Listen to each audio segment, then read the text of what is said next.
Hi everyone, welcome back to my channel. I'm Chrissy and I guess Cube wants to say hi too. So today we're going to be getting straight into the fall season by creating an autumn themed shopping district.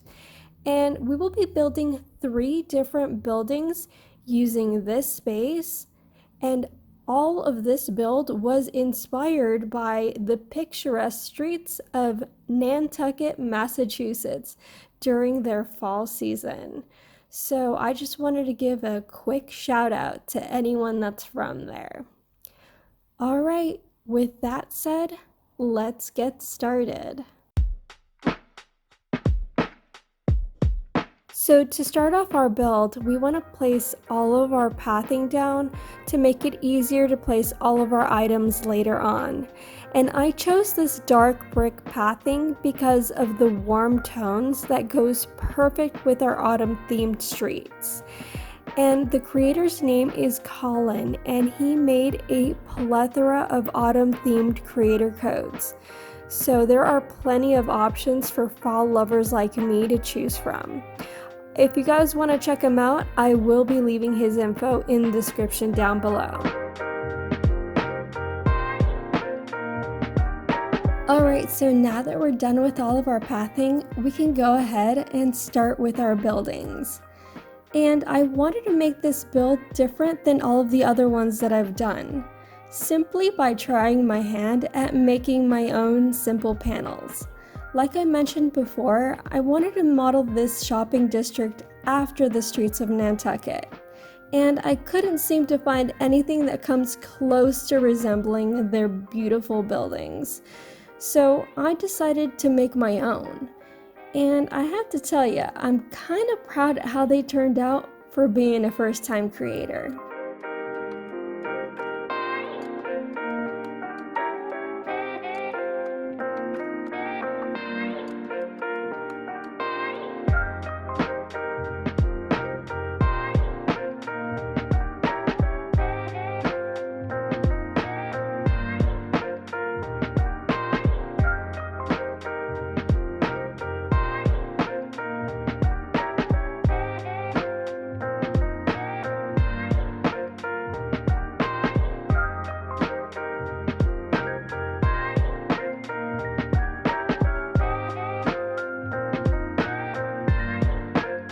So as you guys can see, I am terraforming another level because I wanted to add some height to the back of the building by using a fireplace instead of another antique wardrobe, just to change it up and show you guys that adding fireplaces can work just as well and look just as nice when making these types of buildings.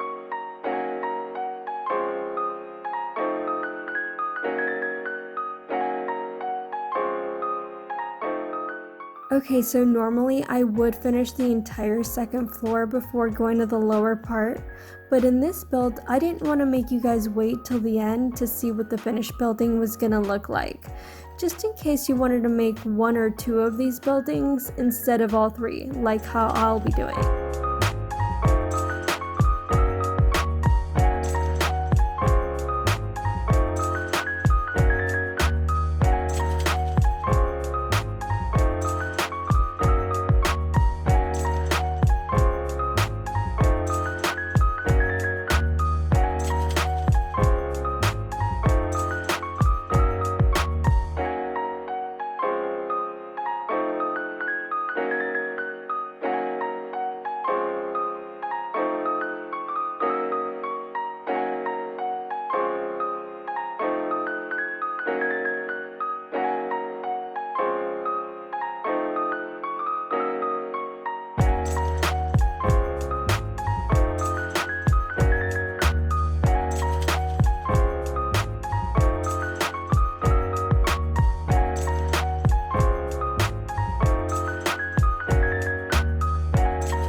So here's a quick tip for those of you that are like me and love using antique wardrobes to make buildings.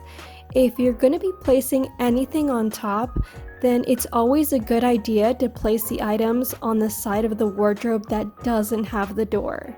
I learned the hard way that after wanting to light up the handheld lanterns on top, that it was just going to take me to the wardrobe menu and ask if you want to get changed every single time.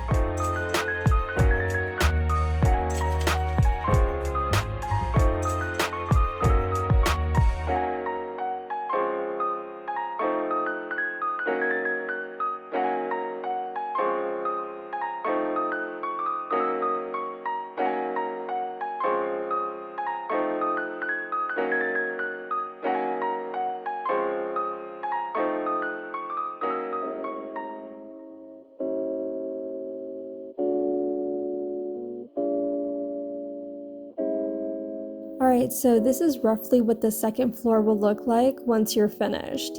And now we can go ahead and finish up the last two buildings on the lower level.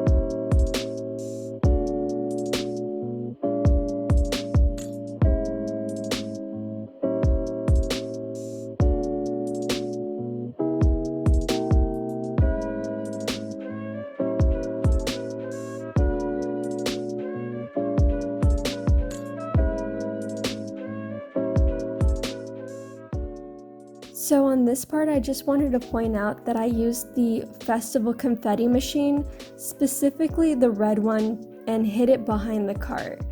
This will give the illusion of red falling leaves, and I love how it brings the pumpkins to life as the leaves fall on them.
Alright, so now that we've finished with our buildings, we're just going to be placing the finishing touches by adding some street lights, leaf piles, and separating the area with our hedge fencing.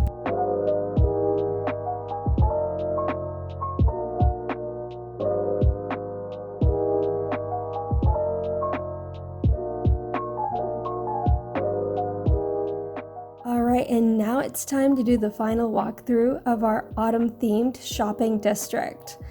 And I waited until the evening hours to do this because the sun setting really makes the buildings and all of the lights from the pumpkins stand out, as well as giving the whole build a lovely orange glow. So I hope you guys enjoyed this build as much as I loved making it for you. All of the codes that I used will be in the description down below. And if you guys want to continue to see builds like this one, be sure to subscribe so I can keep the builds coming. Thank you guys so much for watching, and I'll catch you guys next time. Bye!